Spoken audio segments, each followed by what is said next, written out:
వీరు తల్లోజు అశోక్ గారు యాక్చువల్గా మా రాయచూరు ఇరిగేల గ్రామం, ఇరిగేల ఊరు నుంచి వచ్చారు వీరు. యాక్చువల్గా ఎన్ని రోజుల క్రితం వచ్చారు మీరు? 6 months. ఒక 6 నెలల క్రితం వచ్చారు. వారు వచ్చినప్పుడు 2 కోట్ల రూపాయల అప్పుతోటి, యాక్చువల్గా వాడిది జ్యువెలరీ అనమాట, పంచిముఖి జ్యువెలరీ, రాయచూరు, తల్లోజు అశోక్ గారు. అప్పుడు వచ్చినప్పుడు చాలా ఇబ్బందులు ఉన్నాము. ఇంకా 6 నెలల్లోనే అద్భుతమైన విజయాలు కలగటము, చాలా మంచిగా అవటము. వాళ్ళ మిత్రుడు లాయర్ గారు రవి డి మీరు పెట్టుకున్న అదృష్టం చూపించండి. వీరు పెట్టుకున్న అదృష్టం పెట్టుకున్న వీరికి జరిగిన మంచి చూసి వారు కూడా సంతోషపడి అదృష్టం పెట్టుకున్నారు. అయ్యా రఘుపతి, వీళ్ళు మిత్రులతో కలిపి వచ్చారు. ఇప్పుడు చాలా సంతోషంగా ఉంది, చాలా మంచి జరిగింది అని చెప్పడానికి.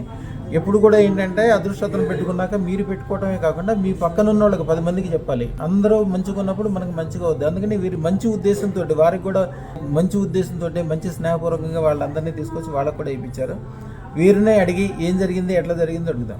అదృష్టం పెట్టుకున్నాక ఏమేమి జరిగింది, ఏముందో చెప్పండి. బాగా మంచిగా వ్యాపారం డల్ ఉండే, కొంచెం ఇప్పుడు చేతిలో పైసలు ఆడుతున్నవి. మా ఫ్రెండ్స్కి చెప్తే వాళ్ళు వేసుకుంటామని వచ్చి. ఇప్పుడు మామూలుగా కాదు, ఉన్న చోట నుంచి 100 రెట్లు 1000 రెట్లు పెరగడానికి మీకు ఇప్పుడు చెప్పాను చూసారా.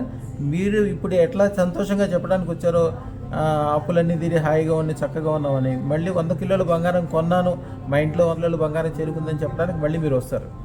అయ్యా చాలా చిన్నదే నేను చెప్పేది, కానీ గ్యారంటీగా సక్సెస్ అవుద్ది, అన్ని రకాలుగా మంచి అవుద్ది. ఈ విధంగా అదృష్టం పెట్టుకున్న వాళ్ళు 10 మందికి చెప్పడం వలన ఇంకా మంచి జరుగుతుంది. ఎందుకంటే మన ఇంట్లో చిన్నపిల్లడికి మనం బాగుందని చెప్తాము, శివుడిని అడుగుతాము, ఓం నమ శివాయ అంటాము. ఎప్పుడైతే మంచి భావన, ఆ కృతజ్ఞత దానికి చెప్తామో అది ఇంకా 100 రెట్లు 1000 రెట్లు బాగా పనిచేస్తూ ఉంటుంది అనమాట. అంతా మంచి జరుగుతుంది. శుభం బియాత్, శుభం బియాత్, శుభం బియాత్.